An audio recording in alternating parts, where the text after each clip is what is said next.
या सुधांशु जी, petrol diesel के दाम तो बढ़े हुए हैं, इससे इनकार नहीं किया जा सकता कि महंगाई है, पर मैं ये जानता हूं क्या जो रिकॉर्ड जीएसटी कलेक्शन हुआ है, क्या जिस तरीके से खरीदारी हुई है, क्या ये इकोनॉमी में वापसी के संकेत हैं? सत्य है कि इस समय पेट्रोल डीजल की कीमतें बढ़ी होने के कारण एक महंगाई का प्रभाव है, इससे हम इनकार नहीं करते। परंतु उसी के साथ साथ जो जीएसटी के आंकड़े आए हैं वह भी इस बात का संकेत हैं कि कहीं ना कहीं जनता ने अपनी क्रय क्षमता यानी जो परचेजिंग पावर है वो बढ़ाई है। क्योंकि इस बार अक्टूबर के महीने में 1,31,000 करोड़ रुपए का जीएसटी कलेक्शन हुआ, जो कि पिछले 6 महीने में सबसे ज्यादा। इससे पहले अप्रैल के महीने में 1,41,000 करोड़ हुआ था, उसके बाद के महीनों में इससे कम रहा था। सभी जानते हैं कि अप्रैल का महीना समाप्त होते होते कोविड की बहुत भयानक लहर आ गई थी, इस कारण से वो एक मंदी का दौर आया था। अब जब 1,31,000 करोड़ का कलेक्शन है तो यह दर्शाता है कि यह बदलाव है। और बदलाव क्यों है? हम जीएसटी कहते हैं, जीएसटी का फुल फॉर्म है गुड्स एंड सर्विसेज टैक्स, यानी हिंदी में वस्तु और सेवा कर।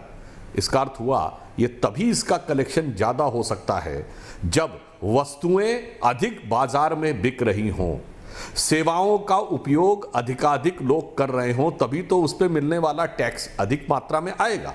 तो यह दर्शाता है कि जनता ने अब अधिक मात्रा में क्रय करना शुरू किया है, इसलिए एक सकारात्मक संकेत है। हमारे जो राजनीतिक विरोधी लोग विगत लंबे समय से, बल्कि कोविड के पूरे दौर से, विगत 1-1.5 वर्षों से बार बार ये कहते रहे कि भाई जनता के पास पैसा नहीं होगा, पैसा नहीं है तो वो लोग खर्च नहीं करेंगे, तो कैसे होगा। इसलिए जब हम ये कहते हैं कि खर्च हो रहा है, जीएसटी बढ़ रहा है, इसका मतलब खर्च हो रहा है। तो महंगाई बढ़ी है, इसमें कोई बात नहीं, पेट्रोल डीजल की कीमतें बढ़ी हुई हैं, यह सत्य है। परंतु यह भी सत्य है कि इसका मतलब आय के स्रोत भी अब पुनः पटरी पर लौटना शुरू हुए हैं, और यह अर्थव्यवस्था की रिकवरी की दिशा में एक बहुत सकारात्मक संकेत है। ठीक है प्रोफेसर साहब, मुझे यह बताइए, जिसको आप गब्बर सिंह टैक्स कहते हैं, उस गब्बर सिंह टैक्स ने तो सरकार के लिए राहत खड़ी कर दी, 1,30,000 करोड़। क्या आप भी इसको इकोनॉमिक रिकवरी मानते हैं प्रोफेसर साहब? इसके 10 बड़े राज्यों में बेरोजगारी की दर 10% से ज्यादा है।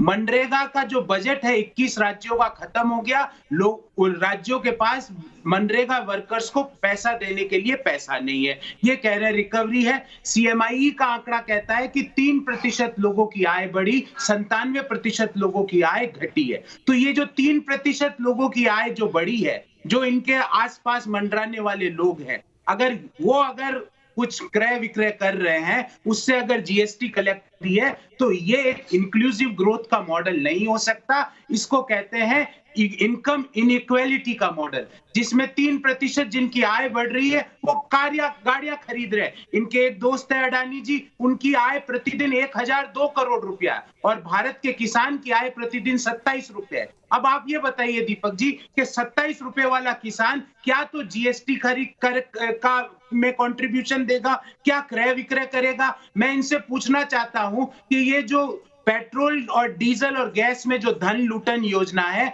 आज अच्छा लगा कि आज आपने उसको दीपावली ब्रेक दिया है। आज दीपावली ब्रेक, और कल भी मुझे उम्मीद है कल भी रहेगा, क्योंकि धनतेरस के दिन तो धन लूटन योजना चालू थी। आज दीपावली ब्रेक 2 दिन की छुट्टी मिली है, मुझे अच्छा लगेगा कि कल भी मिले, क्योंकि उस धन लूटन योजना में सिर्फ एक ही समय छुट्टी मिलती है जब देश में चुनाव होते हैं। अन्यथा मेरा एक बड़ा सिंपल सवाल है, अगर आपके जीएसटी में इतना बड़ा रिकॉर्ड तोड़ आपको कलेक्शन हुआ है, तो ये धन लूटन योजना को क्यों बंद नहीं कर दिया जाता? क्यों रोज पेट्रोल और डीजल के दाम 35% से, जो ही हम सुबह अखबार खोलते हैं 35% पैसे डीजल, 35% पेट्रोल बढ़ावा मिलता है। एक महीने में 8-8 रुपए प्रति लीटर डीजल बढ़ रहा है, गैस सिलेंडर 1 रुपया प्रतिदिन। और सब्जियों की हालत यह है दीपक जी, टमाटर जो 40 रुपए 30 रुपए किलो था एक महीने पहले, वो आज 80 रुपए 70 रुपए प्रति किलो है। आलू हो, प्याज हो, बीन्स हो, आप अपने दर्शकों से पूछिए कि क्या हालत है। और ये कह रहे हैं कि रिकवरी हो रही है। रिकवरी 3% लोगों की हो रही है, देश के 97% लोगों को नहीं मिल रही रिकवरी का कोई फायदा। ठीक है, सीधे मनोज सर के पास चलता हूं, उनका विश्लेषण जानता हूं। आपने दोनों को सुना सर। एक तरफ सुधांशु जी कहते हैं कि इकोनॉमी में रिकवरी का संकेत है, दूसरी तरफ प्रोफेसर साहब, दोनों ही अपने विषय के प्रकांड विद्वान हैं, वो कहते हैं कि इंक्लूसिव ग्रोथ नहीं है, 3% लोगों की ग्रोथ है। आपका क्या मानना है?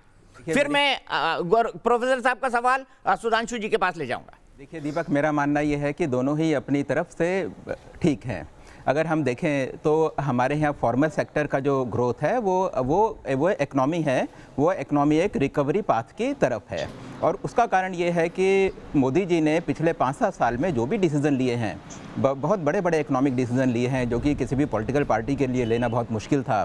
फॉर एग्जांपल अगर हम बात करें 2016 में आईबीसी कोड आया था। आईबीसी कोड ये क्या था कि बैंकों का जो नॉन परफॉर्मिंग एसेट है उसको दूर करने के लिए एक ये आईबीसी जो एक्ट है वो आया था। उसका इम्पैक्ट आज हमारे सामने आया है और आने वाले टाइम पे भी वो आएगा। तो उसमें क्या है बेसिकली कि आज की डेट में रिकवरी 40% है। उसके कारण हमारी बैंकों की बैलेंस शीट क्लीन हो गई है और उसी के कारण जो कॉरपोरेट्स हैं उसकी बैलेंस शीट भी क्लीन हो गई है। मार्केट में लिक्विडिटी आ गई है और उस कारण से अगर आप देखेंगे तो कंपनीज़ की परफॉर्मेंस बहुत अच्छी है और स्टॉक मार्केट जो ऊपर जा रहे हैं उसके पीछे एक बड़ा कारण ये भी है।